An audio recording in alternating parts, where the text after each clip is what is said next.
आवाज महाराष्ट्राचा विशेष कार्यक्रमात मी संजय आवटे तुमचं स्वागत करतो। आज पुन्हा नवी गाज नवा आवाज।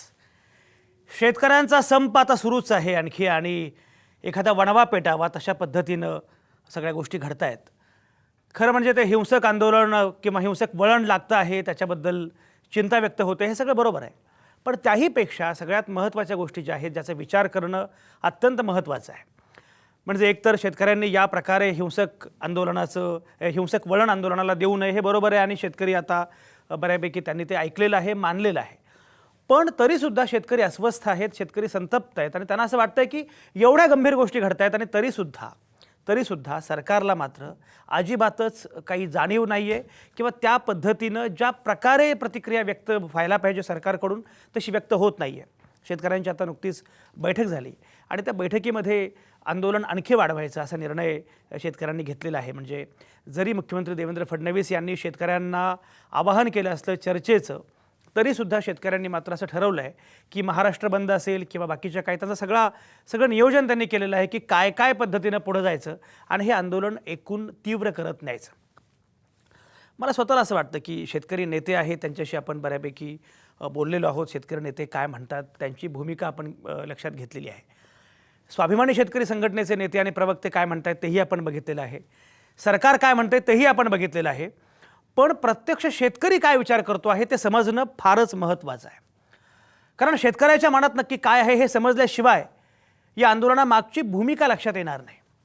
म्हणजे हे षडयंत्र आहे, हे कारस्थान आहे असं म्हणणं सहजपणे सोपं आहे।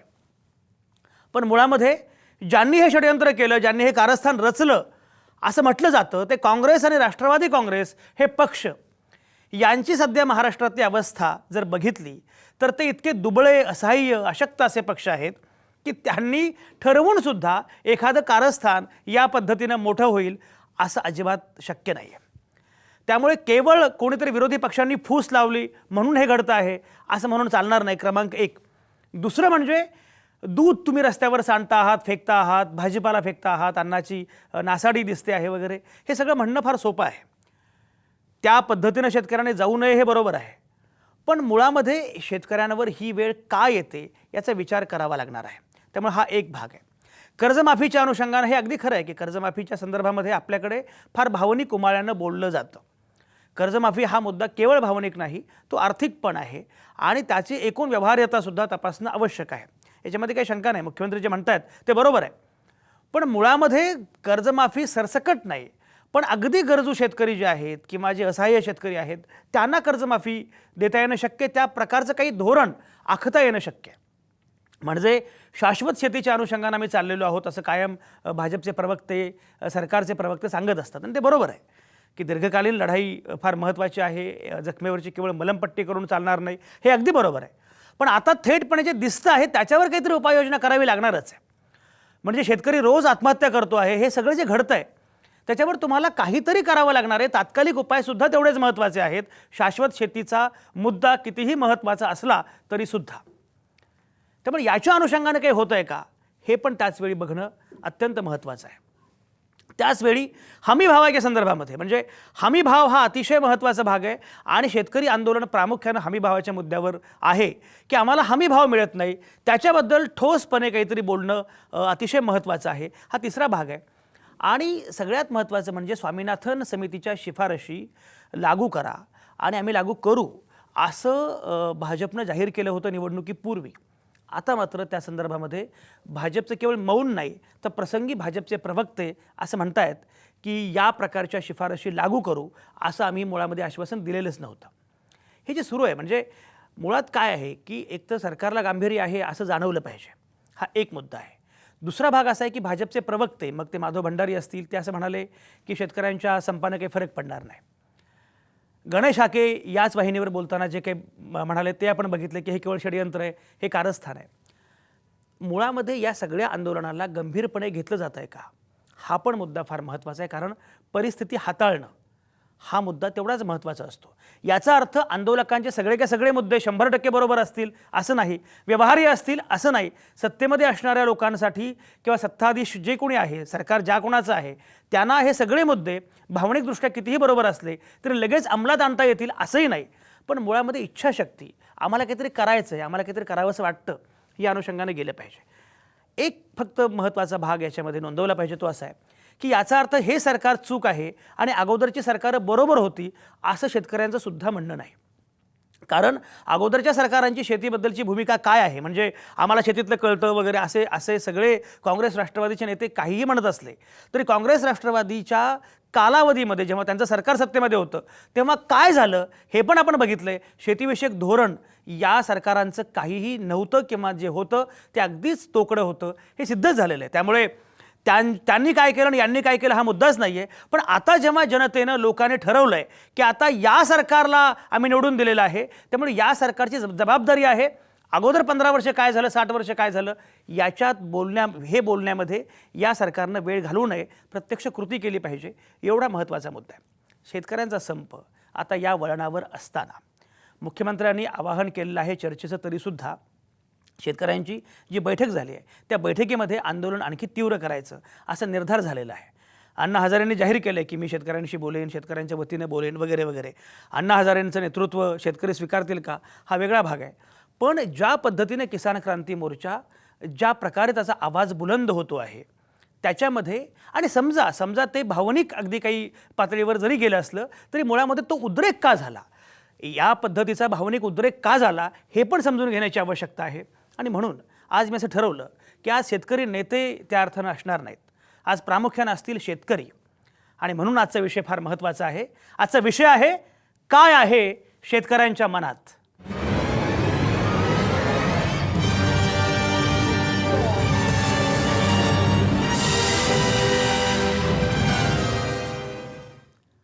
काय आहे शेतकऱ्यांच्या मनात, आणि ही सगळी चर्चा करण्यासाठी माझ्यासोबत नेहमीप्रमाणे आहेत नामवंत पाहुणे.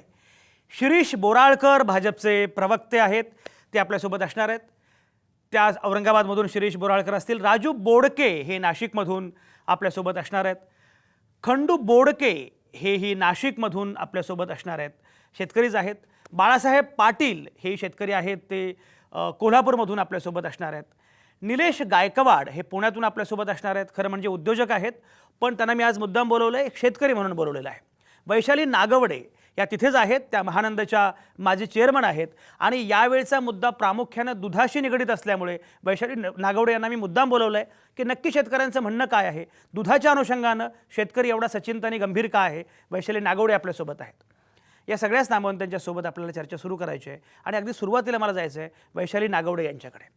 वैशाली, मला सांगा, एक असं म्हटलं जातं आहे की दूध उत्पादक आणि हे सगळे शेतकरी ज्या प्रकारे संतप्त झालेले आहेत, रस्त्यावर दूध सांडलं जातं आहे, खरंच नक्की काय संताप आहे, नक्की काय उद्रेक आहे, कसं बघताय?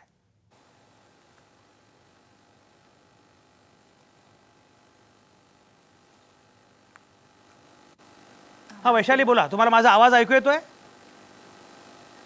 निलेश, तुम्हाला माझा आवाज ऐकू येतोय? थोडंसं रिपीट करता का? मी शेवट हा ऐकू येतो. हा मी म्हटलं वैशाली, दूध लोक रस्त्यावर सांडतायत अक्षरशः, एवढी अवस्था वाईट आहे, एवढा संताप आणि उद्रेक का आहे, काय कारण आहे? शेतकऱ्यांची मागणी ही पहिल्यापासून अशीच आहे की आम्हाला बेसिक हमी भाव कुठल्याही शेतीमध्ये असेल किंवा शेतीविषयक म्हणजे दुधाच्या बाबतीत असेल की हमी भाव मिळावा. आपण जर बघितलं तर सगळ्यांचा विचार केला जातो, कर्मचाऱ्यांचा विचार केला जातो, 6वा वेतन आयोग, 7वा वेतन आयोग, महागाई वाढली की वाढला. पण शेतकऱ्याला महागाई झाली किंवा काय झालं तरी बेसिक ज्या गोष्टी, प्रोडक्शन कॉस्ट जे असते, उत्पादन खर्च असतो, स्वामीनाथन आयोगामध्ये होतं की बाबा 50% म्हणजे नफ्याची रक्कम म्हणजे उत्पादन खर्च प्लस 50% असा स्वामीनाथन आयोगात शिफारस केलेली आहे. तर माझं असं म्हणणं आहे की ऍक्च्युली कुठलाही पक्ष म्हणजे आज शेतकरी म्हणून शेतकरी खऱ्या अर्थानं रस्त्यावर उतरलेले आहेत. राष्ट्रवादी असेल, काँग्रेस असेल, भाजप असेल किंवा शिवसेना असेल, हे पक्ष म्हणून एक वेगळी भूमिका मांडतात, पण खऱ्या अर्थानं आज सर्वसामान्य शेतकरी हा रस्त्यावर आलेला आहे. हा उद्रेक जो झालेला आहे हा शेतकऱ्याचा उद्रेक आहे. मी कुठेतरी सकाळी पेपरला वाचलं की बाबा कुठल्या तरी यात्रेतनं किंवा हिंसा पेटवण्याचा प्रयत्न करतायत. कुठल्याही शेतकऱ्याला आतापर्यंत अशा प्रकारे आपण रस्त्यावर आलेलं बघितलं आहे का, हा माझा प्रश्न समोरशन्न आहे. खऱ्या अर्थानं शेतकऱ्याच्या मनातली खदखद आज रस्त्यावर उतरलेली आहे. कारण शेवटी काबाड कष्ट करून जो शेतकरी उत्पादन करतो, दुधाचं उत्पादन घेतो त्याला त्याचा माल रस्त्यावर ओतण्यात कुठलाही आनंद मिळत नाही असं मला माझ्या सखीला वाटतं. कारण आम्ही त्याच्यातनं आलेले, जे मातीतनं आलेले आहेत त्यांना माहितीये की ते कष्ट करायला किती त्रास होतो. पण जे एसी मध्ये बसतात आणि धोरणं आखतात त्यांना खरंच हा विचार पडतोय का, हा माझ्या पुढे प्रश्न पडलेला आहे. वैशाली, दूध उत्पादक शेतकऱ्यांचा नक्की प्रश्न काय? मी पहिल्यापासून मागच्याही अनेक वेळा आपल्या समोर आलेली आहे, तेव्हाही असंच सांगितलेलं आहे की एक तर महाराष्ट्रातली परिस्थिती आणि बाकी राज्यातली परिस्थिती ही वेगळ्या प्रकारची आहे. महाराष्ट्रामध्ये दूध व्यवसाय हा स्वतः सरकार करतंय आणि सरकार अनेक धोरणं ठरवतंय. त्याच्यामुळे सरकार जोपर्यंत ह्या व्यवसायातनं बाहेर पडत नाही, म्हणजे बाकी राज्यांमध्ये सहकारी संस्थांना निर्णय घ्यायची जी मुभा आहे ती महाराष्ट्रात नाहीये. प्रत्येक ठिकाणी वन विलेज वन सोसायटी हे जे गुजरातमध्ये राबवलेले ते महाराष्ट्रात नाहीये.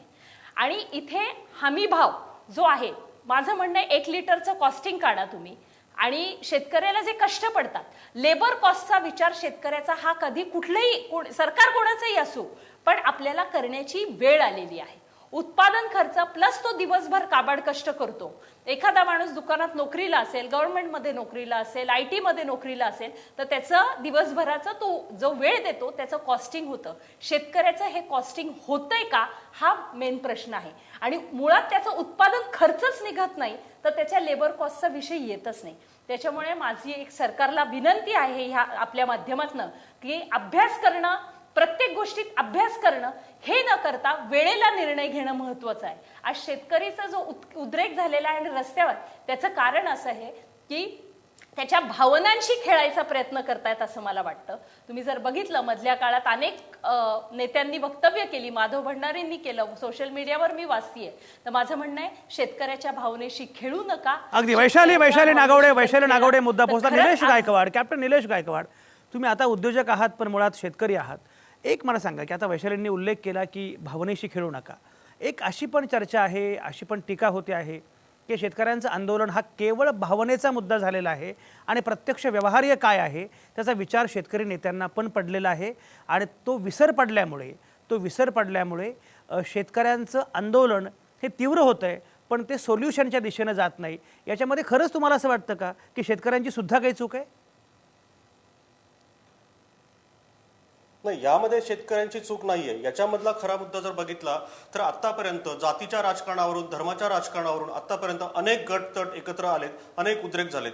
परंतु शेतकरी हा जो समाज आहे तर याच्यामध्ये 18 पगड जातीचे सगळे लोक आहेत. याच्यामध्ये अगदी मराठा जातीचे लोक शेतकरी आहेत, मुस्लिम आहेत, ब्राह्मण आहेत, सगळे माळी आहेत, साळी आहेत. त्यामुळे या ठिकाणी वेगवेगळ्या आतापर्यंत जातीच्या किंवा आतापर्यंत धर्माच्या राजकारणावर, धर्माच्या विषयावर एकत्रीकरण होत होतं किंवा विविध गोष्टींवर होत होतं. परंतु हे 18 पगड जातीचे सगळे लोक हे शेतकरी समाजाचे असल्यामुळे, शेतकरी असल्यामुळे आतापर्यंत ते एकत्रितपणे येत नव्हते. परंतु आता बहुतेक गेल्या अनेक हजारो वर्षांमधला हा कदाचित हा इतिहास असेल. आपण 1000 वर्षाचा इतिहास सोडून देऊ पण गेले 60, 65, 70 वर्ष झालेले भारताला स्वातंत्र्य मिळून, या स्वातंत्र्यानंतर आपण जे मागचा सगळा इतिहास बघितला या 60-70 वर्षाचा, तर पहिल्यांदा शेतकरी एवढा उद्रेकाने पेटून उठलेला आहे. आणि यामध्ये सगळ्यात महत्वाची गोष्ट, काही विशिष्ट समाजाचे लोक, काही विशिष्ट गटातटाचे लोक आज याची अवहेलना करतायत. शेतकरी ज्यावेळेस रस्त्यावर दूध ओततोय, शेतकरी ज्यावेळेस रस्त्यावर आपण स्वतः पिकवलेला अगदी जीवापाड जपलेला आपलं उत्पादन त्या ठिकाणी रस्त्यावर टाकतोय, तर त्या ठिकाणी त्यांना अकलेचे पाढे शिकवले जात आहेत. खरं तर अशा प्रकारच्या नासाडीला माझा वैयक्तिक विरोध आहे, माझ्या प्रत्येक शेतकरी बांधवाचा पण विरोध आहे. किंवा त्याला तर तुम्हीच मला खरं सांगा की प्रत्येकाला असं मनापासून वाटत असेल का की हे एवढं जीवापाड जपलेलं जे रान आहे किंवा हे जे पीक आहे हे आम्ही रस्त्यावर टाकून द्यावं? पण याच्या पाठीमागे ह्या लोकांनी उद्रेक समजून घेतला पाहिजे. शेतकऱ्यांचा त्या उद्रेक तो समजून घेण्याची गोष्ट वेगळीच, सोल्युशन काढण्याची गोष्ट वेगळीच, वरून त्यांची हेटाळणी त्या ठिकाणी केली जाते की याच्यापासून आम्हाला फरक पडणार नाही, शेतकरी त्यांनी काही नाही केलं तर आम्ही फरक पडणार नाही, आम्ही परराज्यातून माल मागू. एवढा जर सत्ता आणि एवढं जर याचा माज असेल तर मला असं वाटतं की शेतकरी अजून शेतकऱ्यांनी तीव्र आंदोलन करावं. मी कालच्या एका कार्यक्रमामध्ये असं सांगितलं होतं की ही जी झळ आहे, सध्या मी पुण्यामध्ये राहतो, आता याच्यामध्ये मी काल सांगितलं होतं की तुमच्या घरामध्ये भाजीपाला नाहीये, माझ्याही घरामध्ये भाजीपाला नाहीये, दूध तुमच्याकडे नाहीये, दूध माझ्याकडेही नाही, झळ मलाही पोहोचते आहे. किंवा जे अनेक शेतकरी बांधवांचे नातेवाईक त्यांच्या पुण्यामध्ये आहेत किंवा मुंबईमध्ये शहरी भागात त्यांच्यापर्यंत पोहोचत नाही. पण मी आज एक ऑब्झर्वेशन केलं की या सगळ्या लोकांचा, म्हणजे जे काही सोशल मीडियावर किंवा त्याच्यानंतर जे तथाकथित सो कॉल्ड पेज 3 जे लोक आहेत जे याची हेटाळणी करतात किंवा याला दाबून टाकण्याचा प्रयत्न करतात, तर आज सोशल मीडियावर किंवा इतर ठिकाणी थोडीशी दुसरी बाजू बघितली तर आज सर्वसामान्य प्रत्येक नागरिक हा या आंदोलनाच्या पाठीमागे आहे, या आंदोलनाला पाठिंबा देत आहेत. याचं कारण या लोकांनी बघितलेलं आहे, या लोकांनी शेतकरी काय असो ते बघितलेलं आहे. मी स्वतः शेतकरी कुटुंबातला आहे, माझे आई वडील, माझे काका चुलते हे सगळे शेतकरी. निलेश तुमचा मुद्दा पोहोचला. वैशाली मला सांगा, वैशाली, हो निलेश अगदी तुमच्या भावना पोहोचल्या. वैशाली, मुळामध्ये ठीक आहे, म्हणजे भावना समजून घेतली पाहिजे, भावनेचा उद्रेक समजून घेतला पाहिजे, पण मुद्दा केवळ भावनेचा नाही. म्हणजे सरकार तुमचंही होतं आणि हे केलं पाहिजे, प्रत्येक गोष्ट करता येते असं नाही, अंमलबजावणीचे अनेक मुद्दे असतात. मुळामध्ये 2 प्रश्न आहेत. पहिला प्रश्न असा की खरंच उद्रेक आहे, त्याची मुख्य कारणं काय आहेत, आणि दुसरं काय करता येणं शक्य आहे सरकारला?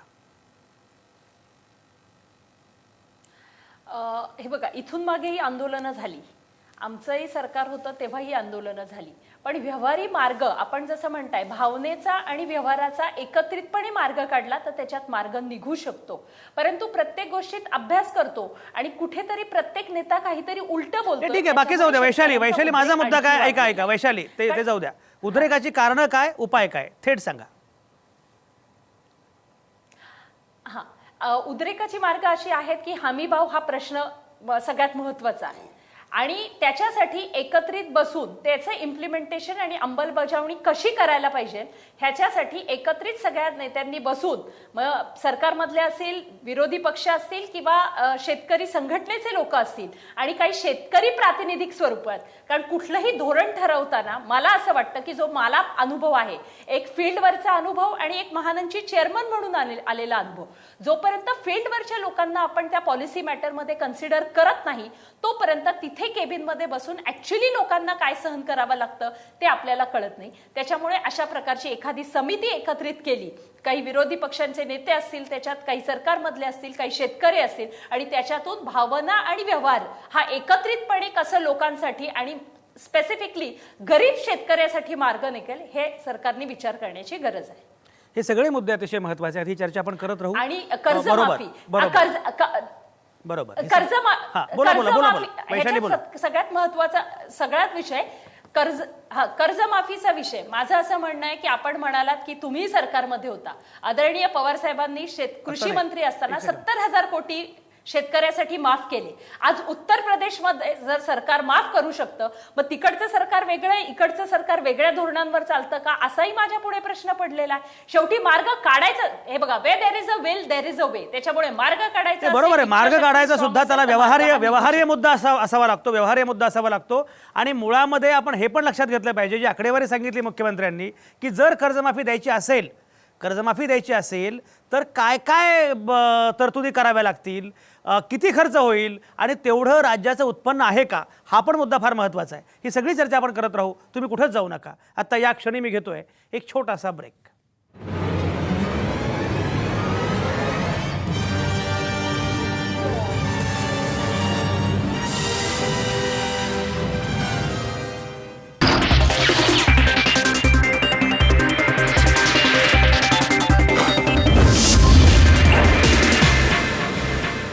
आवाज महाराष्ट्राच्या विशेष कार्यक्रमात तुमचं पुन्हा एकदा स्वागत. आपण चर्चा करत होतो काय आहे शेतकऱ्यांच्या मनात. शेतकऱ्यांचा संप सुरू आहे आणि मी म्हटलं की आज मुद्दाम प्रामुख्यानं जे शेतकरी आहेत अशाच लोकांनी आलं पाहिजे. त्यामुळे प्रामुख्यानं आजच्या चर्चेमध्ये शेतकरी नेत्यांऐवजी प्रत्यक्ष शेतकरी आहेत आणि त्याचप्रमाणे भाजपचे प्रवक्तेसुद्धा या चर्चेमध्ये आलेले आहेत. ही सगळी चर्चा आपण करतो आहोत. काही शेतकरी आता आलेले आहेत, माझ्यासोबत आहेत. मला एक सांगा, खंडू बोडके मला वाटतं आपल्यासोबत आहेत. खंडू बोडके, मुळामध्ये शेतकऱ्यांच्या मनात काय चाललंय असा माझा प्रश्न आहे. काय चाललंय शेतकऱ्यांच्या मनात? शेतकऱ्यांच्या मनात असं चाललंय की आता शेतकऱ्यांच्या काही मागण्या पूर्ण करत नाही सरकार आणि त्यांना सरकारने काही केलंच नाही ना. आज तुम्ही आमचा माल दाखवता, मीडियावाले रस्त्यावर पडलेला आहे, तो जेव्हा आम्ही ट्रॅक्टर खाली करतो तेव्हा दाखवते नाही तुम्ही. आता दाखवता का नुकसान झाली, जेव्हा आमची नुकसान होती तेव्हा तुम्ही काहीच दाखवलं नाही. बरोबर, खंडू बोलत राहा, बरोबर आहे. आमची अशी मागणी आहे का सरकारने का जागा व्हायला पाहिजे. आता अजून किती आत्महत्या करायला पाहिजे शेतकऱ्यांनी. सरकारनं जागा व्हायला पाहिजे, पण भाजपच्या प्रवक्त्यांचं काय म्हणणं आहे आपण बघूयात. शिरीष बोराळकर आपल्यासोबत आहेत. शिरीष बोराळकर, शेतकऱ्यांच्या मनात काय आहे तुम्ही ऐकता आहात, काय म्हणणं आहे? नाही, ऍक्च्युली खरं हे दुर्भाग्य आहे की शेतकऱ्यांना आज ही परिस्थिती आली आहे रस्त्यावर यायची. पण हे सगळं पाहत असताना आपल्याला थोडासा भूतकाळ आणि वर्तमान काळ आणि भविष्यकाळ हे तिन्ही पाहण्याची गरज आहे. कारण गेले 15 वर्ष काँग्रेस आणि राष्ट्रवादी काँग्रेसनी ज्या प्रकारे शेतकऱ्यांना वापरून त्यांच्या जीवावर त्यांनी राज्य केलं आणि शेतकऱ्यांना वाऱ्यावर सोडलं. आज ही परिस्थिती का आली? याचं हे काय 2.5 वर्षामध्ये अशी म्हणजे परिस्थिती आली तुमच्या मनात ही सल आहे नाहीये. की अहो थांबा, मध्ये बोलू नका तुम्ही. राज्य केलं म्हणून तुम्ही आवटे साहेब, तुम्ही त्यांना मध्ये तुम्ही सांगितलं त्यांना मध्ये बोलू नका. तुम्ही जे कारण शेतकरी हा नेहमी काँग्रेस राष्ट्रवादीच्या पाठीमागे राहिला हे तुमच्या एक सेकंद वैशाली वैशाली वैशाली वैशाली वैशाली वैशाली वैशाली वैशाली शिरीष बोराळकरांना बोलू द्या. वैशाली नागवडे शिरीष बोराळकरांना बोलू द्या. शिरीष बोराळकर बोला. बोराळकर साहेब मागच्या सरकारांनी सर एक मिनिट सर एक मुद्दा मला मांडायचा आहे. एक मुद्दा मांडायचा. बोराळकर सर एक मिनिट मुद्दा मांडायचा. मागच्या कुठल्याही बोलणार नाही. तुमचं ऐकायला मला बोलवलंय तर मी ऐकतो. निलेश गायकवाड एक सेकंद. तुम्ही आणि शिरीष बोराळकर बोला. आणि तुम्ही म्हणला ते सगळं मूक संमतीने मी मानतो. शिरीष बोराळकर बोला. चर्चा करायची आपल्याला, बोला. चर्चा होऊ शकत नाही अशी. शिरीष बोराळकर बोला. अशी चर्चा कशी होईल? शिरीष बोराळकर बोला. शो पाहत असताना सगळे विचाराचे लोक पाहतात. सगळे विचाराचे लोक पाहतात शो. त्यांना जर जेव्हा अशी चर्चा होते तेव्हा लोकांना आवडत नाही. मी कोणी बोलत असताना मध्ये मी बोलत नाही. शिरीष बोराळकरांना पूर्ण बोलू द्या. वैशाली निलेश आवडत नाही. एक सेकंद. शिरीष तुम्ही आता बोलत राहा. नाही, आता तुम्ही जर त्यांना सांगितलं मध्ये बोला तर कसं तुम्ही बोलत राहा. शिरीष बोराळकर तुम्ही बोलत राहा. मी आवाजच जर पोहोचला नाही तर मी कसं बोलू? आता बोलत राहा. मला एवढा मुद्दा मांडायचा आहे की गेले 15 वर्षात काँग्रेस आणि राष्ट्रवादी काँग्रेसने इतका भ्रष्टाचार करून आज शेतकऱ्यांना रस्त्यावर आणलंय. आज खऱ्या अर्थाने जर 2.5 वर्षात जर काम झालं असेल ते आमच्या सरकारने काम केलेलं आहे. आज मी तुम्हाला कमीत कमी 50 असे निर्णय सांगू शकतो जे शेतकऱ्यांसाठी केलेले आहेत. आणि नुसते निर्णय घोषणा केलेले नाहीयेत, त्याची अंमलबजावणी केलेली आहे. आणि आपल्या प्रास्ताविकामध्ये आपण बोललात की शाश्वत शेतीसाठी उपाय करणं हा लॉंग टर्म गरजेचा आहे आणि हे सरकार हे करत आहे. ही बॅलन्सिंग भूमिका आपण जर घेतली तर आपल्याला नक्कीच चांगली चर्चा घडवून आणता येईल. पण आपण जर एकतर्फी चर्चा केली तर होणार नाही. म्हणून मला एवढं सांगायचंय की मागच्या काळामध्ये काय काय झालं याचा जर आपण नाही पाढा वाचला तर आता आम्ही 2.5 वर्षात काय केलं हे कसं कळेल? म्हणून हे आकडेवारी मला जर काही द्यायची म्हटली तर तुम्हाला देता येणार आहे. कृषी ग्रोथ रेट हा निगेटिव्ह होता, हा पॉझिटिव्ह झालाय. त्याच्यानंतर विहिरी शेतकऱ्यांना द्यायचं यांनी कबूल केलं होतं, यांनी किती विहिरी दिल्या? म्हणजे याचे जर सगळे आकडे मी जर तुम्हाला सांगितले तर धक्कादायक आहेत. यांनी निवड शेतकऱ्यांच्या मतावर 15 वर्ष राज्य केलं आणि हा बिचारा गरीब भाबडा शेतकरी, हा शेतकऱ्यांना आज जी परिस्थिती आलेली आहे ही खरंच दुर्भाग्यपूर्ण आहे. आम्ही आज शेतकऱ्यांच्या जवळपास ज्या काही मागण्या आहेत, ज्या महत्वाच्या मागण्या आहेत, याच्यासाठी नक्कीच आमचे माननीय मुख्यमंत्री हे संवेदनशील आहेत आणि याच्यावर ते मार्ग काढतायत. आज रात्री सगळ्या शेतकरी संघटनेच्या नेत्यांची बैठक पण बोलवली आहे आणि आपल्याला माहिती आहे, आपण पण स्क्रोल चालवला होता की जे 31 लाख शेतकरी कर्जबाजारी झालेत यांच्यासाठी पण एक ठोस योजना आमचे माननीय मुख्यमंत्री घेऊन येण्याची तयारीत आहेत. म्हणून असा रॅन्डम कुठला तरी असा कन्स्ट्रक्टिव्ह डिसिजन घ्यायचा असेल तर आपल्याला थोडा विचारपूर्वक घेतला पाहिजे. कारण काँग्रेस आणि राष्ट्रवादी काँग्रेसनी ज्या प्रकारे निर्णय घेऊन ज्या सिंचनाच्या बाबतीत तुम्हाला आता मी बोलतच नाही हा विषय, पण त्यांनी 70,000 कोटी रुपये खर्च करून काहीही सिंचन आणलं नाही. आज जलयुक्त शिवाराच्या माध्यमातून माननीय मुख्यमंत्र्यांच्या या कल्पनेतून आज कितीतरी गावं ही दुष्काळमुक्त झालेली आहेत आणि या वर्षी जवळपास 80% गावं ही दुष्काळमुक्त होतील. ज्या भागात हे जे 14 जिल्हे दुष्काळग्रस्त आहेत त्या भागात सगळा दुष्काळमुक्त करण्यासाठी ही योजना ही माननीय मुख्यमंत्र्यांनी आणलेली आहे. आणि आता जे आपण संप पाहतोय, शेतकऱ्यांचं पाहतोय, खरंच म्हणजे मला पण दुःख होत आहे. कारण तुम्हाला वाटत असेल की मी औरंगाबादला असून मी पण शेतकरी आहे, माझ्याकडे 20 एकर शेती आहे, 12 एकर बागायती आहे आणि 8 एकर कोरडवाहू आहे. पण माझ्याकडे पण आहे, मला पण माहिती आहे समस्या काय आहेत. पण ह्या समस्या सगळ्या 2.5 वर्षात झालेल्या नाहीयेत. म्हणून आमच्या सरकारला थोडा वेळ द्यायला पाहिजे. अगदी शिरीष बोराळकर तुमच्या सरकारलाही वेळ दिला पाहिजे, तुम्हालाही वेळ मी दिलेला आहे, तुम्ही तुमचा मुद्दा मांडलेला आहे. वैशाली काय म्हणणं आहे? माझं म्हणणं आहे, हे प्रत्येक वेळेस म्हणतात की अभ्यास करायचा आहे आणि ह्याच्यातून मार्ग काढू, असं जे आता शिरीषजी बोलले, तर उद्योगपतींच्या बाबतीत त्यांना चर्चा करायची नसते, त्याच्यात अभ्यास करायचा नसतो. पण शेतकऱ्यावर जेव्हा वेळ येते तेव्हा प्रत्येक वेळेस ह्यांना अभ्यास करायचा असतो. तुम्ही जर शिरीषजींचं पहिलं वाक्य जर ऐकलं असेल तर त्यांनी काँग्रेस राष्ट्रवादीनी शेतकऱ्यांच्या मतांवर राज्य केलं असं बोलले, आणि ते जे हे होतं ते आतून होतं. थोडक्यात काय तर भाजपच्या मनात कदाचित अशी सल आहे की राष्ट्रवादी काँग्रेस आणि काँग्रेस हे शेतकऱ्यांच्या मतांवर किंवा शेतकऱ्यांच्या ह्याच्यामुळे सत्तेत येत होतं, आणि म्हणून भाजप शेतकऱ्यांवर सूड उगवण्याचा प्रयत्न करतोय का काय, असा माझ्यापुढे प्रश्न आहे. राजू बोडके मला सांगा, राजू बोडके शिरीष बोराळकर मगापासून जे बोलतायत त्यांचं म्हणणं असं आहे की आम्हाला वेळ द्या, 2.5 वर्षांमध्ये आम्ही काय काय करणार, आणि आम्ही जे करतो आहोत ते खरंच चांगलं काम करतो आहोत. राजू बोडके, तुम्हाला असं वाटतं का की सरकार जे करतं आहे ते खरंच शेतकऱ्यांसाठी हिताचं चांगलं करत आहे? असं नाही वाटत, कारण काय ना 2.5 वर्षापासून जे शेतीमालाला जो भाव पाहिजे होता तो भाव भेटला नाही. बरं राजू बोडके ऐका, राजू बोडके तुमचं गाव कुठलं? आष्टवाडी. बरं, तुम्हाला शेती किती आहे? 25 एकर. बरं, 25 एकर काय काय काय आहे त्याच्यामध्ये? आता तांबटी वाले. बरं, काय आणि जिरायत बाकी आहे, पण- बागायत, जिरायत किती आहे, बागायत किती आहे? बागायत 15 एकर आहे आणि जिरायत 10 एकर आहे. बरं, जिरायतमध्ये काय आहे? जिरायत मध्ये पडेल आहे. बरं, अच्छा, 10 एकरच्या 10 एकर पडेल आहे. बरं, बागायतमध्ये काय आहे? बागायत मध्ये काय तांबटी, फुलवर, कोबी, बरं, भाजीपाला टमाटी, करायला फ्लावर, जातो. कोबी वगैरे आहे. आता याच्यातल्या हो. कुठल्या ह्याला भावाचा फटका तुम्हाला बसला? तांबटीला. टमाटीला काय झालं? कारण का तांबटी 20 रुपये आणि 30 रुपये जाळीने द्यावा लागली. बर. आणि काय 30 रुपयांनी देऊन व्यापारी घेत नव्हते, त्याच्यामुळे ते रस्त्यावर ओतून द्यावं लागले. आणि आज शेतकऱ्यांनी संप केला तर आज पण राजू म्हणजे- ऐका, बरोबर आहे. तेव्हा जेव्हा रस्त्यावर फेकून द्यावी लागली तेव्हा कोणाला कळलं नाही, आणि आता मात्र फेकून दिली की लगेच सगळे कॅमेरे तिकडे चाललेत. हा तुमचा मुद्दा बरोबर आहे. मलाही सांगा, शिरीष बोराळकर असं म्हणतायत की पूर्वी फार वाईट होतं, पूर्वीच्या सरकारमध्ये शेतकऱ्यांची अवस्था जास्त वाईट होती आणि आता तुलनेनं चांगली आहे. तुम्हाला असं वाटतंय का नाही. की गेल्या 2.5 वर्षात अवस्था सुधारली असं वाटतं का? सरकार कोणचं आलं तरी अवस्था सुधरतच नाही. बरं, कारण की सरकार हे आलं का ते येतं, ते आलं का ते येतं, यांचं चाललं राहतं. फक्त त्यांचे पोटं भरवायचे, शेतकरी मेला तरी चालेल. त्यांचं चाललं राहतं, बरोबर. आणि सगळ्यात महत्त्वाचा मुद्दा असा आहे की सरकार कोणाचे आलं तरी भाजपमध्ये पण इकडे राष्ट्रवादीमधले आणि काँग्रेसमधलेच नेते जातात, त्यामुळे त्यात काही फार मोठा फरक पडत नाही. शेतकऱ्यांचं दुःख आहे ते आहेच. खंडू, काय म्हणणं आहे? शेतकरी मरतोय तो मरतोयच, फक्त यांना राजनीती करायची म्हणून आता हे काँग्रेसवाले आले, राष्ट्रवादीवाले आले, बीजेपी वाले आले. आता बीजेपीचे सरकार आहे म्हणून ते आले तर काँग्रेसवाले त्यांच्याकडे वोट करतात, राष्ट्रवादीवाले त्यांच्याकडे वोट करतात. पण त्यांनी काय केलं ते तर सांगा.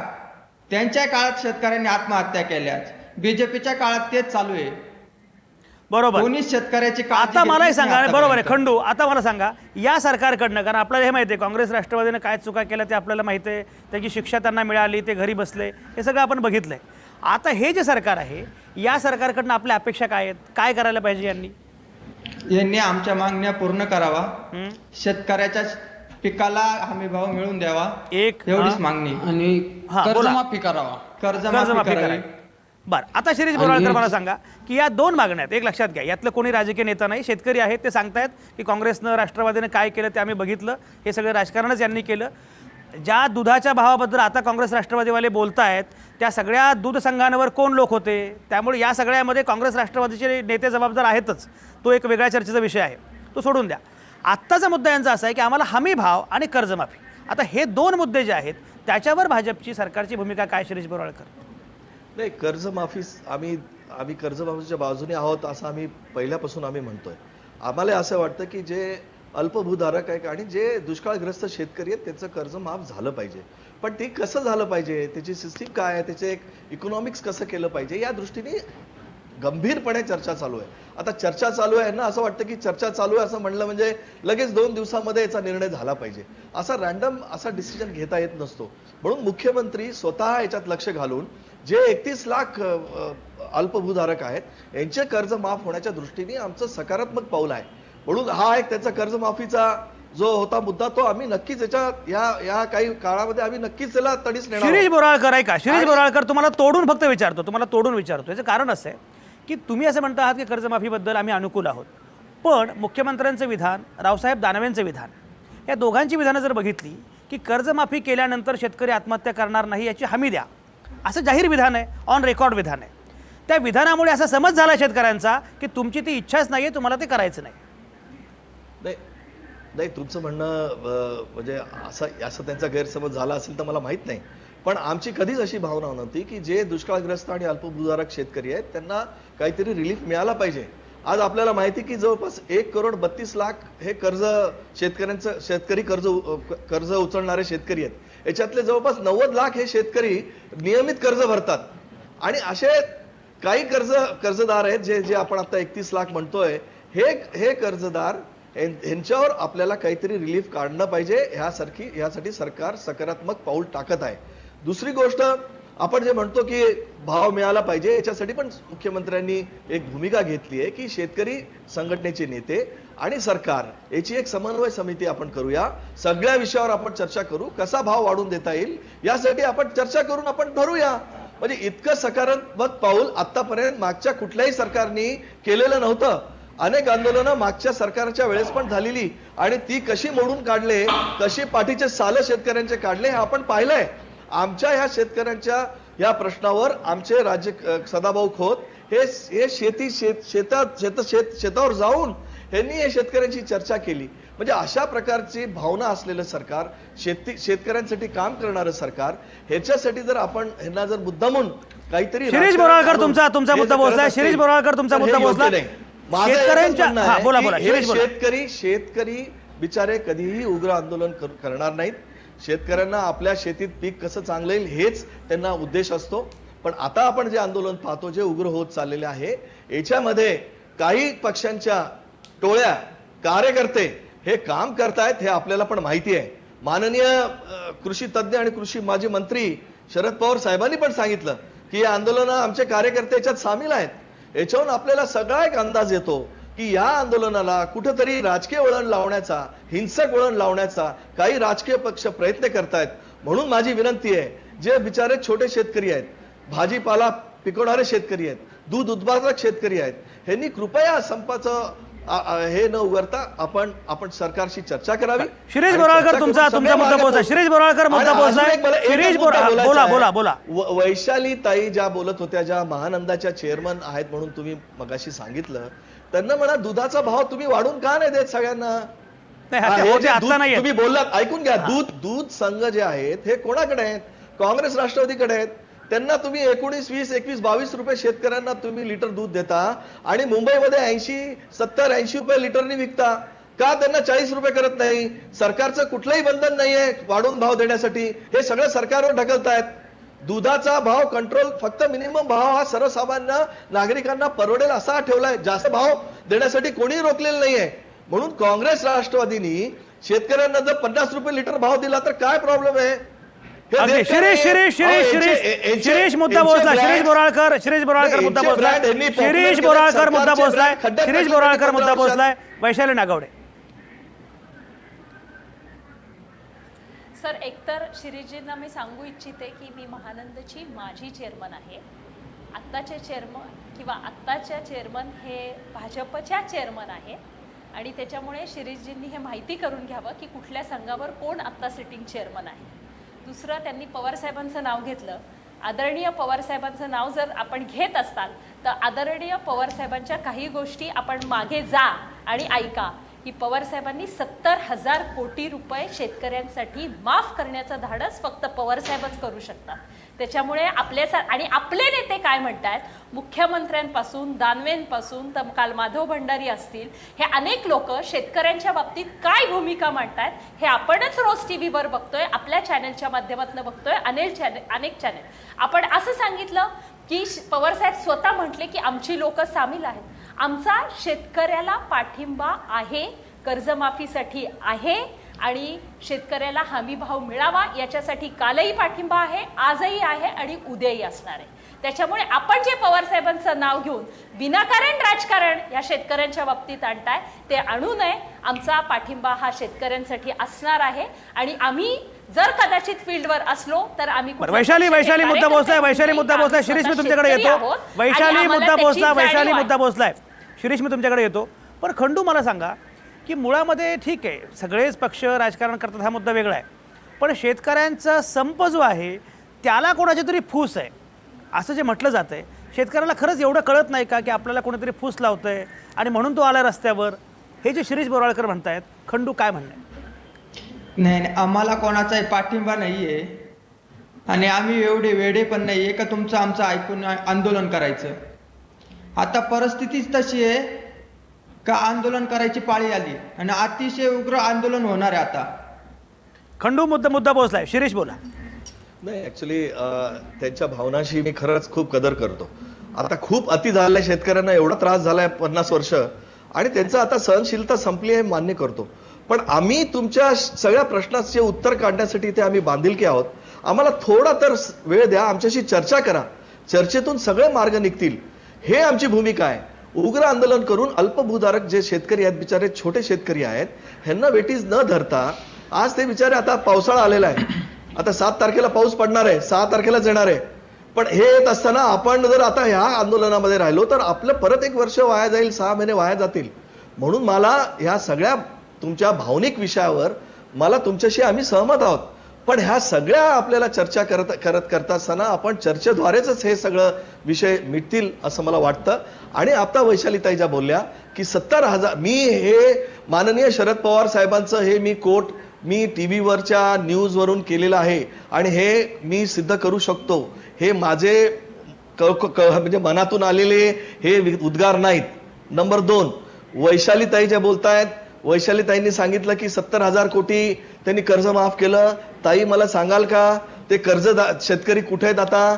किती लोकांनी फाशी घेतली, किती लोकांनी आत्महत्या केल्या, का बरं ते सक्षम झाले नाही? अहो, तुम्ही फक्त कोऑपरेटिव्ह सोसायट्या, बँक यांना गब्बर करण्यासाठी कर्ज माफ केले, शेतकऱ्यांना केंद्रबिंदू ठेवून केलेलं नाहीये. आज आम्ही जे कर्ज माफ करण्याची भूमिका मांडतोय, जे 31 लाख अल्पभूधारक आणि दुष्काळग्रस्त शेतकरी यांना समोर ठेवून करतोय. हे काय कोऑपरेटिव्ह सोसायट्या, तुमच्या कोऑपरेटिव्ह बँका, डिस्ट्रिक्ट बँका, ह्या सगळ्या यांना गब्बर करण्यासाठी नाही. आम्ही हे शेतकरी कर्ज त्याच्यासाठी माफ करणार नाही. आम्ही हे डायरेक्ट शेतकऱ्यांच्या खात्यामध्ये कर्ज माफ करू. महत्वाचा मुद्दा आहे, महत्वाचा मुद्दा, हा मुद्दा पोहोचला. त्यामुळे तुम्ही 70,000 कोटी देऊन बसू नका. 70,000 कोटी देऊन सुद्धा आज शेतकरी किती दुर्भाग्य आहे. वैशालीला उत्तर द्यावं लागणार आहे. पण शिरीष बोराळकर निलेश एक सेकंद. पण शिरीष बोराळकर, जिल्हा बँका गब्बर करण्याचा प्रयत्न यांनी केला हे बरोबर आहे, पण त्याच्यावर जिल्हा बँका संपवण्याचा डाव हे काही उत्तर असू शकत नाही. त्याला पर्यायी बँकिंग व्यवस्था निर्माण करावी लागेल. वैशाली नागवडे बोला. मी बोलू? एक सेकंद, वैशालीला बोलू द्या, तुमच्याकडे मी येतो. वैशाली. वारंवार शिरीषजी असं म्हणतायत की आम्हाला वेळ द्या. माझ्या माहितीप्रमाणे सरकारला आता 3 वर्ष झाली आहेत. उत्तर प्रदेशचे मुख्यमंत्री जर दुसऱ्या दिवशी मुख्यमंत्री झाल्यानंतर कर्जमाफी करत असतील तर महाराष्ट्रातल्या सरकारला काय अडचण आहे, हा माझ्या पुढे प्रश्न आहे. आपण 70,000 कोटीचा विषय काढला, बँकांचा विषय काढला, आपण असे निर्णय घेताय. काल परवा मी पेपरला वाचलं की जिल्हा बँकेमध्ये ज्या नोटा जमा झाल्यात आणि 1 आठवडा आधी ज्या नोटा झाल्यात त्या RBI घेणार नाही. मला सांगा की असं प्री गोष्टी तुम्ही कसं करू शकता? म्हणजे तुम्हाला असं ह्याच्यातून काय सांगायचंय? तुमचा एकच डाव आहे की ज्या सहकारी संस्था राष्ट्रवादी आणि काँग्रेसच्या ताब्यात आहेत तो संपवण्याचा डाव, आणि आपल्याला पूर्णपणे सगळीकडे खासगीकरण करायचं असल्यामुळे, शेतकऱ्यांच्या हातात काही ठेवायचं नसल्यामुळे आपण सगळे हे डाव आखताय. आज जर तुम्ही सगळ्यांनी बघितलं, म्हणजे हा मोठा प्रश्न आहे. आज सगळ्या सहकारी संस्थांनी महाराष्ट्रातल्या शेतकऱ्यांच्या भावनेचा आदर करून संकलन बंद ठेवलेलं आहे, आणि संकलन बंद ठेवल्यामुळे बट नॅचरल की आज पुढे दूध येऊ शकणार नाही. परंतु मी सकाळी एका चॅनलवर असं बघितलं की अमूलचं दूध हे महाराष्ट्रात गुजरातमधून मोठ्या प्रमाणावर आणण्याचा प्रयत्न हे सरकार करत आहे आणि ह्या माध्यमातून ग्राहकाची गरज भागवण्याचा प्रयत्न करत आहे. माझं भांडण हे ग्राहकाशी नाही, परंतु महाराष्ट्रातल्या संस्था संपवायच्या आणि गुजरातचं ब्रँडिंग करायचं, गुजरातची सहकारी संस्था मोठी करायची, म्हणजे नक्की आपण राज्य करतोय कोणाचं? वैशाली नागवडे तुमचा मुद्दा पोहोचलाय. वैशाली नागवडे तुमचा मुद्दा पोहोचलाय. शिरीष बोराळकर काय म्हणणार? नाही, ताईंना मला एक प्रश्न विचारायचा आहे की अहो तुम्ही महानंदाचे माजी चेअरमन होता हे मला माहिती आहे. मला एवढंच सांगायचं की हा ब्रँड तुम्ही का डुबवला? का तुम्ही पश्चिम महाराष्ट्रातले ब्रँड मोठे केले? का तुम्ही जर सरकारी महानंदा ब्रँड हा जर मोठा झाला असता तर यांना दुधाचा भाव जास्त दिला असता ना? तुम्ही का बंद केला? आता आम्ही तो ब्रँड डेव्हलप करतोय. आम्ही दूध उत्पादक शेतकऱ्याला सक्षम करण्याचं धोरण आखलेलं आहे. पण हे काही जादूची कांडी नाही की ताबडतोब होईल. म्हणून 15 वर्षात तुम्ही केलं नाही, 2.5 वर्षात आम्ही केलेलं आहे. हे तुम्हाला माहिती आहे आणि आवटे साहेबांना पण माहिती आहे. मला जर तुम्ही दिला अर्धा तास तर मी सगळ्या तुम्हाला उपलब्धी दाखवेल आणि आकडेवारी दाखवेल. म्हणून तुम्ही हा ब्रँड का डुबवला? आणि तुम्ही अमूल ब्रँड, गुजरातचा एवढा मोठा ब्रँड का गुजरात सरकारने झाला हो? आज तिथले दूध उत्पादक शेतकरी किती सक्षम आहेत, किती म्हणजे सधन शेतकरी आहेत. आणि आपले एकदम तुम्ही भिकार करून टाकले. कारण सगळे प्रायव्हेट ब्रँड तुम्ही मोठे केले आणि सरकारी ब्रँडला डुबवून टाकलं. तुम्ही का केलंय हे पाप? तुम्ही का केलं शेतकऱ्यांसाठी? हे शेतकऱ्यांना शिरीष बोराळकर तुमचा उत्तर तुम्ही द्या पहिले मला. शिरीष बोराळकर वैशाली ताई, याचं उत्तर तुम्ही द्या. तुमचा मुद्दा पोहोचला. फक्त मला त्यांना विचारा असं का केलं तुम्ही? अगदी वैशाली नागवडे तुम्ही उत्तर द्या. बोला लवकर वैशाली. हा, आपण आता म्हटलात की महानंदचा ब्रँड मोठा काय केला नाही. तुमच्या माहितीसाठी आज सांगते, महानंद हे भाजपच्या ताब्यात येऊन 2 वर्ष झालेली आहेत. मी जेव्हा राजीनामा दिला तेव्हा 100 कोटी रुपये FD होते. आज जर तुम्ही त्या संस्थेची माहिती घेतली तेव्हा सेल किती होता? आजच्या परिस्थितीत मुंबईमध्ये सेल 1,95,000 आहे. मी जेव्हा संस्था सोडली तेव्हा सेल किती होता? आणि आज त्या 100 कोटीवर तुम्ही किती कर्ज घेतलेलं आहे याची आकडेवारी तुम्हीच माहिती घेऊन मला पुढच्या कार्यक्रमात सांगा. नाही, शिरीष बोराळकरांकडे सगळी आकडेवारी आहे. त्यामुळे शिरीष बोराळकर एक सेकंद, वैशाली एक सेकंद, शिरीष बोराळकरांना बोलू द्या. शिरीष बोला. ताई मला एक तुम्ही सांगा, मी तुम्हाला जे म्हणलं की तुम्ही हे सगळं 15 वर्ष बुडीत काढला महानंदा. आता त्याची परिस्थिती अशीच होणार. छोटी ते मरणाला टेकलं होतं. आता त्याला संजीवनी देण्याचं काम माननीय मुख्यमंत्र्यांनी या सरकारने केलेलं आहे. मला सांगा, तुमचे जे प्रायव्हेट ब्रँड्स आहेत पश्चिम महाराष्ट्रातले त्याची ठेवी किती आहेत हे सांगा ना तुम्ही. आज ते किती गब्बर झालेले आहेत. शिरीष बोराळकर आणि वैशाली नागवडे, माहिती द्याल का? शिरीष आणि वैशाली, तुमच्या चर्चेमध्ये निलेश गायकवाडांना मला आणायचंय. निलेश गायकवाड, शेतकरी आणि उद्योजक म्हणून सांगा, मुळामध्ये यांनी काय केलं त्यांनी काय केलं सोडून द्या, पण जे करायला पाहिजे ते होत आहे का? निलेश. ते अजिबात होत नाही. बेसिकली इथं सगळ्यात महत्त्वाची चर्चा, या चर्चेमध्ये शेतकरी हा प्रश्न यायला पाहिजे. मी बऱ्याच वेळापासून तोच मुद्दा पुढे आणण्याचा प्रयत्न करतो. पण या ठिकाणी राष्ट्रवादी आणि भारतीय जनता पार्टी यांचंच युद्ध चाललेलं आहे. तुम्ही काय केलं ना आम्ही काय केलं. मला पहिल्यापासून मला हेच म्हणायचं आहे की त्यांनी काय केलं आणि ह्यांनी काय केलं ह्याच्याशी मला काहीच घेणं नाहीये. मला या ठिकाणी शेतकरी जगला पाहिजे, शेतकऱ्यांचे प्रॉब्लेम सॉल्व्ह झाले पाहिजेत. मला मागच्या याच्यापासून जरी म्हटलं तरी आता समजा ह्या सरकारच्या बाबतीत तुम्ही विचार केला तर यांनी स्वामीनाथनच्या सगळ्या शिफारसी यांनी डावलतायत किंवा कुठल्याही प्रकारचं त्याच्यावर ऍक्टिव्ह ठोस धोरण घेत नाही.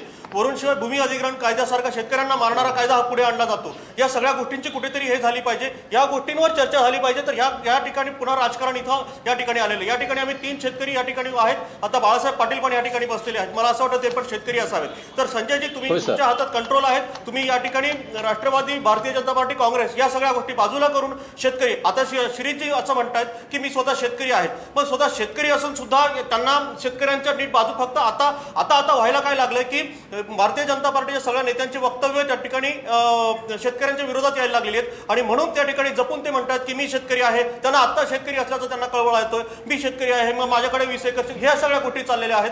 मग इथं या ठिकाणी शिरीषजींनी सांगावं की खरंच तुम्ही शेतकरी आहात, खरंच तुम्ही ग्रामीण भागामध्ये असाल तर शेतकऱ्यांची काय अवस्था आहे ह्या आकडेवारी तुम्ही समोर ठेवा. आणि वरून तुम्ही सांगतात की इतर पक्ष शेतकऱ्यांना चिथावणी देतोय. चिथावणी देण्याचा कुठलाही प्रश्न नाहीये. शेतकरी स्वयंभू आहे आणि चिथावणी देण्याचाच प्रश्न राहिला असता तर आतापर्यंत शेतकऱ्यांचे दरवर्षी 4 आंदोलन झाले असते. आता मी सांगतो की मागच्या 2005 वर्षाचं नाही काढत, मी गेल्या 50 वर्षाचं 70 वर्षाचं काढतो, जेव्हापासून भारत स्वतंत्र झालाय. भारत स्वतंत्र झाल्यापासून जेवढे काही सरकार आले सगळ्या सरकारांच्या याच्यामध्ये झाला सगळ्यात महत्त्वाचा प्रश्न शेतकऱ्यांचा. आता उद्रेक काय झाला की मागच्यांनी जे केलं ते केलं हे सगळ्यांना माहिती आहे. आणि म्हणून मोठ्या विश्वासाने भारतीय जनता पार्टीच्या पारड्यामध्ये मतं टाकून एवढ्या मोठ्या याच्यामध्ये निलेश गायकवाड तुमची भावना पोहोचली. निलेश गायकवाड तुमची भावना पोहोचली. शिरीष बोराळकरांना उत्तर द्यायचंय, पण त्यापूर्वी बाळासाहेब पाटील आलेले आहेत कोल्हापूरमध्ये. बाळासाहेब पाटील, काय नक्की म्हणणं आहे? शेतकऱ्यांच्या मनात काय आहे? शेतकऱ्याच्या मनात असं आहे की सर की आता तुम्ही फक्त राजकारण करायसाठी करायलाय. खरंच जर दूध उत्पादकाच्या बाबतीत जर आपण विचारायचा झाला की दूध उत्पादन करतो ते आपल्याला परवडते का नाही. आणि खरं म्हटलं तर मी काही चॅनेलवर बघितलं की दूध सांडलं दूध ओतलं की शेतकऱ्याची अवहेलना होती असं वाटतं. पण ज्यावेळेला दुधाचे दर कमी येतात, आपले टमॅटोचे दर कमी येतात, त्यावेळेला शेतकरी अगदी विकलांग होऊन त्यावेळेला करतो, त्यावेळेला कुणाला येत नाही. आणि प्रत्येक वेळा आपण म्हणतो की दूध उत्पादन असू दे किंवा शेती उत्पादन असू दे की उत्पादन खर्चावर आपल्याला किंमत मिळायला पाहिजे. खरं म्हटलं तर वेळानं का असाना शेतकरी जागा झालाय आणि आपल्या हक्काची त्याला जाणीव झालेली आहे.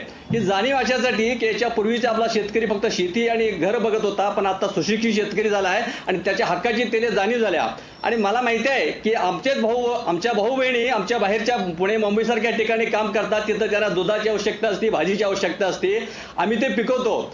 सातवा किमान वेतन आयोग लावला, त्याचा काय आम्हाला परिणाम पडला नाही. पण आमचे थोडेसे भाव वाढले की आम्हाला शेतकऱ्याचा भाव वाढले, ग्राहक फार जपायला पाहिजे अशा प्रकारची भावना व्यक्त करता. खरं म्हटलं तर हे सगळे राजकीय भाषण आहेत सगळे. आणि आता प्रत्येकानं म्हणायचं त्यानं 30 वर्षे काय केलं आणि तुम्ही 3 वर्षात काय 2.5 वर्षात काय केलं. माझं म्हणणं असं, खरं माननीय मुख्यमंत्री साहेबांनी पाशा पाटलांच्या याच्याकडे आंदोलन केलं होतं, त्यावेळेला कर्जमाफीच्या संदर्भात आणि शेतकऱ्याला खरं म्हटलं तर कर्जमाफी द्यायला पाहिजे ना तर शेतकरी तुम्हाला उत्तर देईल अशा प्रकारच्या भावना व्यक्त केल्या. आणि तेच आज सत्तेवर अगदी बाळासाहेब पाटील, हा मुद्दा फार महत्त्वाचा आहे. शिरीष बोराळकर, विरोधामध्ये असतानाची तुमची भाषा आणि आत्ताची भाषा याचं काय करायचं हा पहिला मुद्दा. दुसरं म्हणजे आपण मुख्यमंत्र्यांबद्दल बोलतोय, रावसाहेब दानवेंबद्दल बोलतोय. या राज्याला कृषी मंत्री सुद्धा आहेत हे महाराष्ट्राला माहितीच नाहीये. पांडुरंग फुंडकर हे कृषी मंत्री आहेत हे महाराष्ट्राला माहिती नाही. अशा प्रकारचं एकूण सगळं धोरण आहे शेतीविषयक. त्याचं काय करायचं शिरीष बोराळकर, हे 3 मुद्दे. नाही, ऍक्च्युली मला एक सांगायचं आहे की आता जे कोल्हापूरहून ज्यांनी बोलले बाळासाहेब पाटील साहेबांनी, ऍक्च्युली मला एवढंच सांगायचं की आम्ही जे काय काम करतोय हे 2.5 वर्षात शेतकऱ्याला केंद्रबिंदू ठेवून करतोय. आता आम्ही जर काय केलं 2.5 वर्षात हे जर तुम्ही म्हणताय काहीच केलं नाही, तुमची भाषा विरोधात असताना वेगळी होती. आता जर मी सांगितलं 2.5 वर्षात मी हे केलं, तुमचं 15 वर्षात झालं नाही, मग आमचं काम प्रगतीपथावर आहे हे तुम्ही सांगितलं तर तुम्ही म्हणता की तुम्ही मागचं काय कम्पेअर करता, काही सांगूच नका. आता मला सांगा, शाश्वत शेतीसाठी तुम्ही पण तुमच्या प्रस्ताविकामध्ये म्हणाला की त्याच्यासाठी प्रयत्न केला पाहिजे, लॉंग टर्म प्लॅनिंग केली पाहिजे. जवळजवळ महाराष्ट्राने 40,000 कोटी रुपये शाश्वत शेतीसाठी इन्व्हेस्टमेंट केलेली. ही इतिहासातली सगळ्यात मोठी इन्व्हेस्टमेंट आहे. ही कशासाठी आहे? शेतकऱ्यांना सक्षम स्वावलंबी व्हावं याच्यासाठी आहे. त्यासाठी मुबलक पाणी मिळालं पाहिजे, वीज मिळाली पाहिजे, त्यांना हक्काच्या बाजारपेठा मिळाल्या पाहिजे. हे सगळं करण्याचं काम चालू आहे. आज अडत्यांपासून सुटका आज भारतीय जनता पार्टीच्या शासनाने केलेली आहे. म्हणून शेतकऱ्याला जिथे जिथं बांधून ठेवण्याचं काम काँग्रेस राष्ट्रवादी. शिरीष मुद्दा बोला बाळासाहेब बोला. शिरीष एक सेकंद, बाळासाहेब बोला. मला शिरीष तुमचा मुद्दा पोहोचलाय. बाळासाहेब आत्ता झालेत. कर्जमाफीच्या संदर्भात तुम्ही अर्ज नसेल तर 31 लाख शेतकरी आपले अल्पभूधार आहे का, 90 लाख शेतकऱ्यांनी नियमितपणे कर्ज भरलंय. खरं शेतकऱ्याची अशी तुम्ही फारकतच करायची गरज नाही. आमचं म्हणणं असं आहे की शेतकऱ्याला सरसकट तुम्ही कर्जमाफी द्यायला. शेतकरी ही जात धरा, शेतकरी या कुठल्या पक्षाचा घटक तुम्ही मानू नका. आणि खरं म्हटलं तर आज सगळे पक्षभेद विसरून सगळं आज शेतकरी रस्त्यावर आलाय आणि फक्त 90 लाख रुपये आमच्या शेतकऱ्यांनी कर्ज भरलं. कर्ज कशा पद्धतीने भरलं तुम्हाला माहिती नसेल की तुम्हाला माहिती आहे की 365 दिवसाच्या वर गेलं तर 16% पीक कर्जाला व्याज लागतंय. आणि या कर्जाला भिवून शेतकऱ्यांना आया बहिणीचे दागिने ठेवून त्यानं कर्ज भरले. त्यानं 90 लाख शेतकऱ्यांनी जर कर्ज भरलं याचा अर्थ तुम्ही तो सक्षम आहे आणि त्याला पैसे द्यायचे नाही. अशा प्रकारचा आमच्या दोघात भेदभाव करू नका. दुसरी गोष्ट अशी, खरं म्हटलं तर सातत्यानं तुम्ही म्हणता की आम्हाला उत्पादन खर्चावर तुम्ही दरच देत नाही. कुठल्या शेतकऱ्याला आवडेल सांगा की स्वतः पिकवायचं आणि दूध रस्त्यावर ओतायचं? कुठल्या शेतकऱ्याला आवडेल की स्वतः पिकवायचा टमॅटो आपल्या रस्त्यावर फेकायचा? ज्यानं हे उत्पादन केलं, ज्यानं शेणामतात हात घातलं ते कुठल्याही शेतकऱ्याला शोभणार नाही. पण तो हे का करायची पाळी? शेतकरी विकलांग झालाय. तुम्ही तुमचं लक्ष खरं म्हटलं शासनकर्त्याचं लक्ष इकडे वेधवावं आणि अशाच भावनेतून आम्ही शेतकऱ्यांना हे सगळं करत आलो. आणि खरं म्हटलं तर तुम्ही जर याचा नाही करत, तुम्ही प्रत्येक वेळा म्हणताय की शेतकऱ्यांना नाही पिकवलं, तर तुम्हाला माहिती आहे की 70% जनता ही आपली शेती आधारित आहे आणि शेतीवर आधारित आपली अर्थव्यवस्था आहे. असं तुम्ही म्हणता फक्त राज्यकर्ते, पण त्याच्यासाठी तुम्ही काहीच करत नाही. आणि तुम्ही म्हणता की आता शाश्वत शेतीच्या अनुषंगाने तुम्ही आम्हाला सांगता शाश्वत सुद्धा शेती आम्ही करतो सर. शाश्वत शेती कमी उत्पादन खर्चावर कर, पण शाश्वत शेतीला सुद्धा हमीभाव मिळालाच पाहिजे ना. आज मजुरीचे दर किती वाढले तुम्हाला सांगतो. 7व्या वेतनाला किती पगार. बाळासाहेब मुद्दे पोहोचले. शिरीष बोराळकरांना बोलू द्या. शिरीष बोला. मला एक विचारायचं की बाळासाहेब पाटील कुठल्या दूध महासंघाचे काही पदाधिकारी किंवा डायरेक्टर वगैरे आहेत का त्यांना, म्हणजे मला माहित नाही कारण कोल्हापूरचे आहेत म्हणजे गरज नाही सर, मी असतील. शेतकरी दुसरी आहे. गोष्ट ऐका पाटील साहेब, ऐका जरा संयम ठेवा. मला हे सांगायचं की जे 90 लाख शेतकरी जे रेग्युलर कर्ज भरतात त्यांच्यावर अन्याय होतो का असं तुम्ही एक प्रश्न विचारला. बिलकुल त्यांच्यावर अन्याय होऊ देणार नाही. त्यांना पण काहीतरी सवलत हे सरकार आपापल्या माध्यमातून देणार आहे. म्हणून जे ऑनेस्ट शेतकरी 90 लाख असतील शेतकऱ्यांनी जे ज्यांनी पैसे 90 भरले लाख ते शेतकरी आपले जे दागिने नियमित घेऊन कर्ज पैसे भरले. भरतात ह्या कर्जदार शेतकऱ्यांना सुद्धा काही ना काहीतरी सवलत सरकार देण्याच्या मानसिकतेत आहे. पाटील साहेब हे लक्षात घ्या, असं आतापर्यंत कधी झालेलं नाहीये. आज सगळ्याच दृष्टीने जे कर्ज भरतात त्यांच्याही दृष्टीने आणि जे कर्ज भरू शकत नाहीत, जे बिचारे दुष्काळग्रस्त नाही शेतकरी सर, त्यांच्या तुम्ही सुद्धा इकडं म्हणताय की आम्ही त्याचा विचार करण्यात सर्वांगीण दुसऱ्या विचार ठिकाणी करण्याचं थकीत लोकांना धोरण हे विचार करतो, महाराष्ट्र विचार करत नाही शासनाचं का? आहे. म्हणून मला एक सांगा की आपण एक आंदोलन कोल्हापूरमध्ये करा की दुधाला भाव तुम्ही 40 रुपये लिटर शेतकऱ्यांना द्यायला पाहिजे, असा एक तुम्ही आंदोलन करा. तिथे जेवढे दूध महासंघाचे तिथे सर, असतील ना आम्ही लढल्यानंतर तिथे तुम्ही त्यांच्याकडे आमरण उपोषणाला बसा तुम्ही आणि शेतकऱ्यांना बोराळकर, भाव द्या. बोराळकर, अहो, हे बोराळकर, जर ऐका, ऐका, ऐका. सरकारच्या ताब्यात शिरीष नाहीये. बोराळकर, शिरीष हे बोराळकर, सगळे महासंघ जर शिरीष सरकारच्या बोराळकर, ताब्यात ऐका, असते तर ऐका. नक्कीच शिरीष भाव दिला बोराळकर, असता. शिरीष बोराळकर, एक सेकंद बाळासाहेब, एक सेकंद. शिरीष बोराळकर, मुळात एक सेकंद. बाळासाहेब एक सेकंद.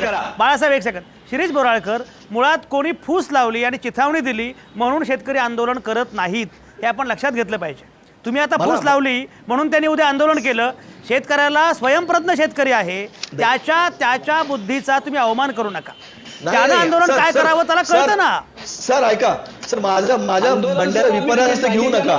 मी एक चांगली सूचना केली, मी पण येईल त्यांच्या बरोबर. दुसरी गोष्ट अशी की आपण या शेतकरी आंदोलनामध्ये पाहतोय की आपण अनेक ट्रक्स फोडलेले आहेत, जाळलेले आहेत.